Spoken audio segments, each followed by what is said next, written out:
Спасибо. Благодарю вас. Спасибо большое. Merci. Je vous remercie.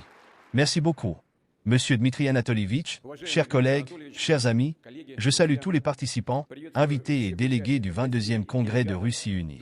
Avant tout, je tiens à exprimer ma gratitude à vous tous, membres du parti, ainsi qu'à nos collègues et à vos nombreux soutiens dans toutes les régions du pays, pour votre travail acharné en faveur de nos concitoyens. Vous avez apporté une contribution significative à la sécurité et à la souveraineté de notre nation.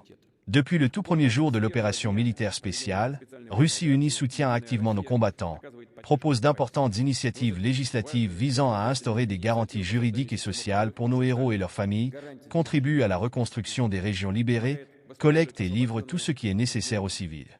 Le parti agit également beaucoup en faveur des vétérans revenus des zones de combat, en les aidant à se réinsérer dans les professions civiles ainsi que dans la vie publique et politique. Je souhaite souligner que toutes les formations parlementaires du pays soutiennent de manière unanime les actions visant à protéger les populations du Donbass et de la Novorossiya, ainsi qu'à garantir durablement la sécurité de la patrie pour les décennies à venir. Russie unie, en tant que véritable force dirigeante, agit là où se joue l'avenir de notre pays.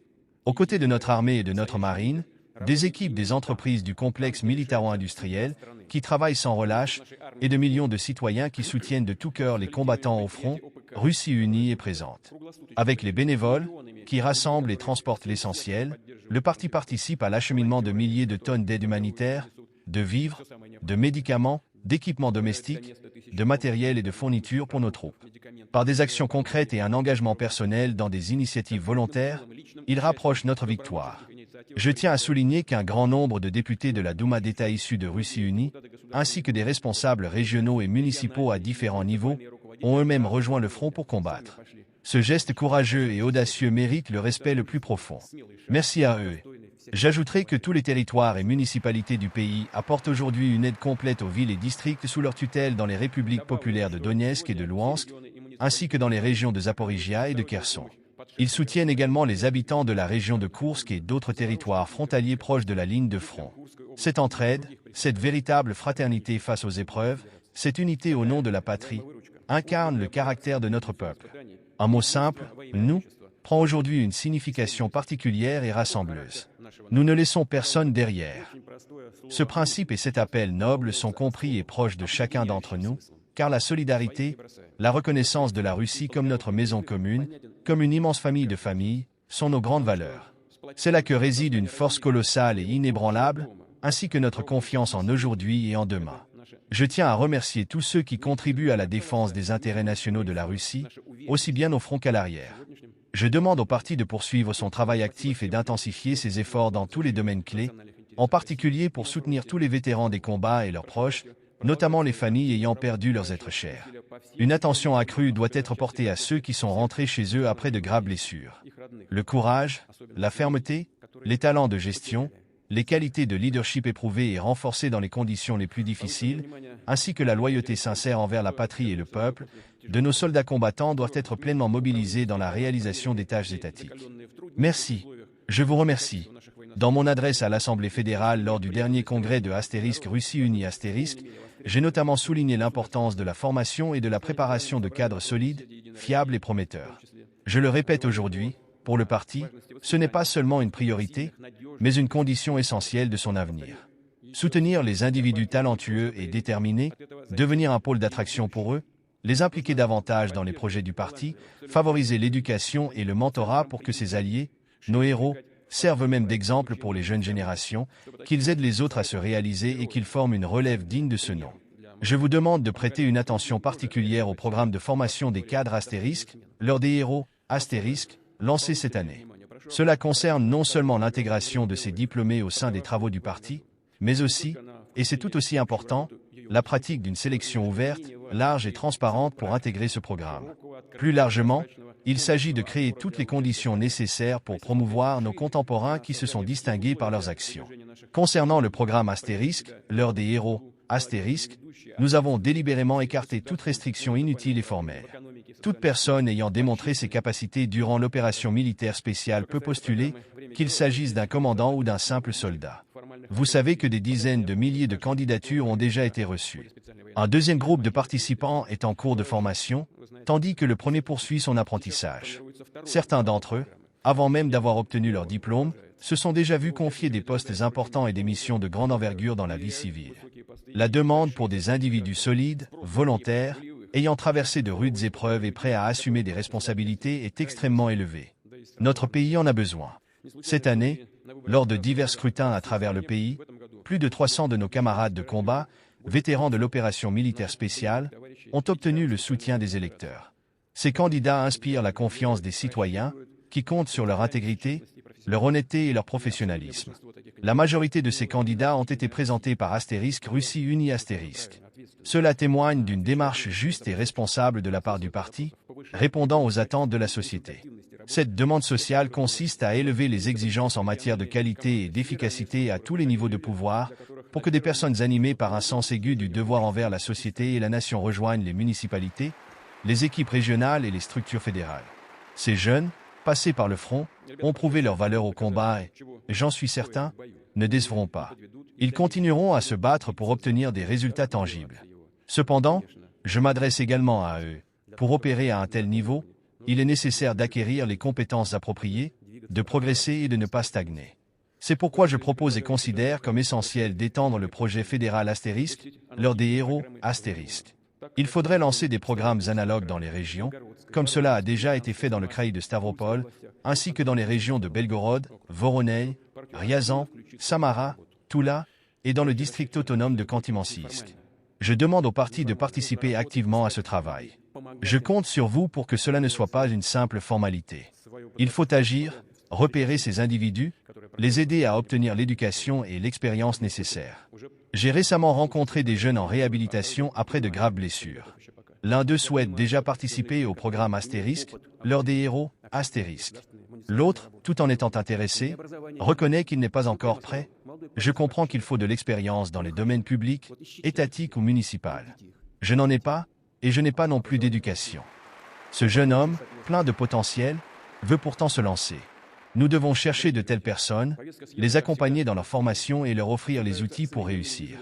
Mes chers amis, l'agenda du Congrès est, comme toujours, chargé. Il porte sur les défis contemporains et les tâches de notre parti de premier plan.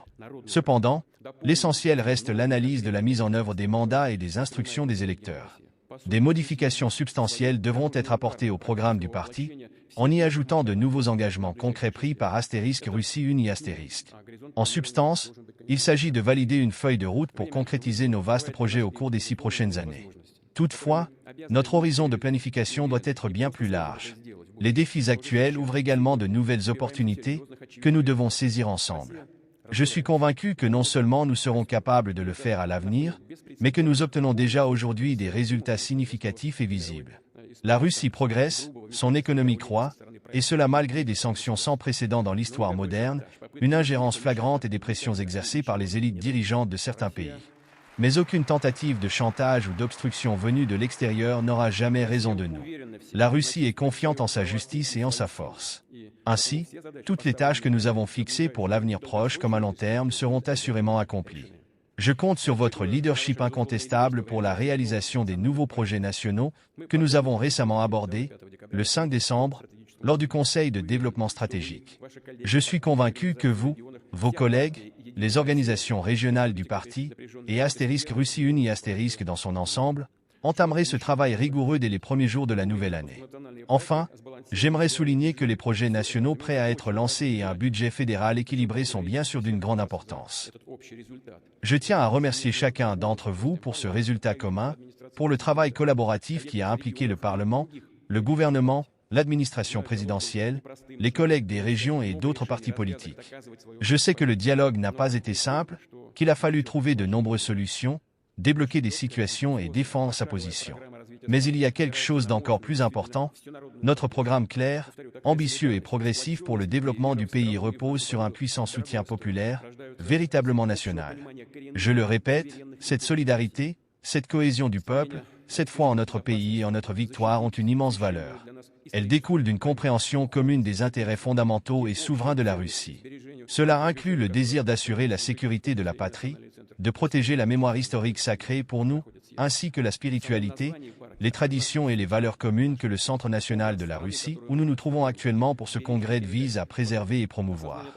Le nom même du parti reflète l'essence de notre cap, l'image du pays que nous construisons, que nous voulons préserver et transmettre aux générations futures. Nous comprenons que nous sommes une civilisation unique, une nation composite, multinationale et multiconfessionnelle, qui, malgré toute sa diversité interne, a toujours été et restera unie. C'est un aspect d'une importance capitale. À toutes les époques historiques, nos adversaires ont tenté de saper cette unité. Et aujourd'hui encore, ils suivent des scénarios éprouvés ailleurs, essayant de diviser les gens, de jouer sur les cartes nationales ou religieuses. Nous réagirons fermement à ces provocations. Nous répondrons à toutes les menaces et défis, prêts à nous défendre sur tous les fronts, au sens propre comme figuré. En effet, ce combat global et décisif touche tous les aspects de notre vie, culture, éducation, vision du monde, économie et technologie. Russie unie doit être à l'avant-garde de cette lutte juste, en mobilisant toutes ses ressources d'expertise, son expérience politique, son autorité et ses meilleurs talents, dans l'intérêt du peuple et du pays tout entier. Le fondement patriotique, qu'on pourrait même appeler idéologie, et le sens des responsabilités ont toujours caractérisé Russie unie. Un parti qui, depuis sa création, n'a pas oscillé de gauche à droite, n'a pas recherché une popularité facile, mais a abordé ses paroles et ses décisions avec rigueur, prudence et sérieux. Quelles que soient les tensions des débats, le parti a toujours respecté ses adversaires, coupant ainsi court au radicalisme destructeur et à toute pression extérieure, et donnant un caractère constructif à la politique. C'est là que réside la maturité du parti, ses avantages intrinsèques, qu'il est impératif de préserver, de renforcer et de développer sans relâche. Les citoyens attendent que tous les engagements, les promesses et les plans formulés dans le cadre du programme populaire de Russie unie, lors des élections parlementaires de 2021 soient entièrement tenus, et même, dans certains cas, dépassés. Là où les progrès collectifs et nos capacités le permettent, nous devons évidemment le faire, surtout si cela répond aux attentes croissantes des citoyens. Pour illustrer cela, prenons un exemple concret. D'ici 2026, un programme de rénovation des bâtiments scolaires doit être mené à bien, concernant plus de 7300 établissements. Cependant, nous prévoyons déjà d'étendre et de prolonger ce programme. D'ici 2031, la rénovation doit être achevée dans toutes les écoles où cela est nécessaire, soit plus de 11 000 bâtiments. Cela, bien sûr, nous devons le faire. Mais il ne s'agit pas seulement de rénover les infrastructures scolaires. D'autres grands projets, comme la gazéification sociale, l'aménagement des espaces publics, la modernisation des bureaux de poste, sont également mis en œuvre grâce à la participation active de Russie unie. Le parti en est non seulement l'initiateur, mais aussi l'inspirateur, notamment depuis les premiers projets nationaux. En 2005, nous avions commencé avec 4 projets. Aujourd'hui, ce nombre passe à 20. Et il ne s'agit pas seulement d'une question de quantité, mais de qualité. Le pays a changé de manière significative au cours de cette période. Les ressources de l'État, de la société et des entreprises ont considérablement augmenté. Notre agenda de développement est devenu véritablement global, systémique et stratégique, tourné vers l'avenir, avec une vision sur plusieurs décennies. Nous avons cette possibilité, et nous devons évidemment en tenir compte. Le rythme acquis nous permet de progresser simultanément dans toutes les directions clés dont dépend la souveraineté et la compétitivité de la Russie, d'atteindre les objectifs nationaux fixés et d'améliorer la qualité de vie dans toutes les régions du pays. Au cœur de nos plans se trouve l'être humain, le bien-être et la prospérité des familles russes. Cela signifie que chaque décision doit être alignée sur l'opinion des citoyens, sur ce qu'ils pensent des lois adoptées, des décisions administratives et sur leur évaluation de l'efficacité des mesures de soutien social déjà mises en œuvre ou nouvellement introduites. La rapidité et la qualité des travaux, qu'il s'agisse d'une école maternelle, d'un campus universitaire, d'un terrain de sport dans un quartier, d'une autoroute, d'un immeuble collectif ou d'un monument culturel, doivent être prises en compte. À l'échelle nationale, tout cela n'est que des chiffres dans des rapports, mais pour une personne, un citoyen concret, cela représente sa qualité de vie, le reflet des changements positifs et de l'efficacité des autorités. La position et le statut du parti majoritaire imposent des exigences accrues à tous ses représentants, en particulier aux élus du peuple. Il ne suffit pas d'avoir de l'autorité dans des cercles restreints ou d'être compétent dans un domaine spécifique. Une condition obligatoire pour une véritable autonomie professionnelle est la communication directe avec les citoyens, la capacité de rassembler et de guider les personnes partageant les mêmes idées. Je propose d'inclure cela parmi les critères principaux de responsabilité personnelle des membres actifs du parti, en particulier lors de l'examen des candidatures pour un second mandat dans les organes représentatifs du pouvoir. De manière générale, Russie unie ne peut pas seulement, mais doit organiser toutes ses activités dans un dialogue avec les citoyens, en s'appuyant sur ses partisans, sa jeune garde, en coopérant étroitement avec les partenaires du Front populaire, ainsi qu'avec les fonds Tout pour la victoire et défenseurs de la patrie, les ONG sociales et les mouvements bénévoles, ainsi qu'avec toutes les institutions de la société civile qui acquièrent aujourd'hui de nouvelles qualités. Je vous demande de réfléchir également à la manière d'utiliser plus efficacement le large réseau des sections locales du parti. Une communication constante et organisée avec les citoyens est leur responsabilité. Cela permet de voir la dynamique réelle des transformations à l'échelle de chaque ville ou village. Il ne s'agit pas d'envoyer les demandes, problèmes ou souhaits des citoyens dans des circuits bureaucratiques, mais de s'en occuper directement, autant que possible à chaque niveau. Il faut, comme on dit, se battre jusqu'au bout, proposer des solutions réfléchies et systémiques, et monter en hiérarchie lorsque nécessaire. Nous devons nous battre pour cela, car de nouvelles opportunités apparaissent. Et c'est vrai, elles émergent parce que notre pays se développe, et beaucoup a déjà été accompli. Actuellement, vous le savez, une grande conférence et une ligne directe sont en préparation. J'ai pris connaissance des questions posées, mais je pense que ce n'est pas un secret pour vous. Beaucoup a été fait, bien sûr. Cependant, comme le dit le peuple, les problèmes restent nombreux. Nous n'avons pas le droit moral de nous reposer sur nos lauriers. Il faut continuer à travailler intensément. J'ai déjà mentionné que, au niveau fédéral, l'évaluation des progrès vers les objectifs nationaux de développement ne sera pas faite en tonnes ou en kilomètres, mais principalement à travers un système d'indicateurs sociologiques. Cependant, je tiens à souligner encore une fois que rien, aucune statistique générale, ne remplacera un contact personnel, direct et honnête. Collègues, Russie Unie a de nombreuses réalisations et de grands projets déjà concrétisés. Incontestablement, pour le développement du pays, de la société et pour un travail commun et consolidé, la contribution de toutes les forces politiques constructives des différents partis parlementaires est significative. Eux aussi représentent les voix de millions de nos concitoyens. Mais aujourd'hui, à cette nouvelle étape historique difficile, je suis convaincu que notre principal parti structurant, Russie Unie, fera tout pour renforcer davantage l'État, notre souveraineté, l'ordre constitutionnel et la cohésion sociale. Il participera activement et efficacement au vaste travail créatif de développement du pays, de notre patrie, pour une Russie unie et forte. Je vous souhaite tout le meilleur. Merci. Желаю вам всего самого доброго. Спасибо.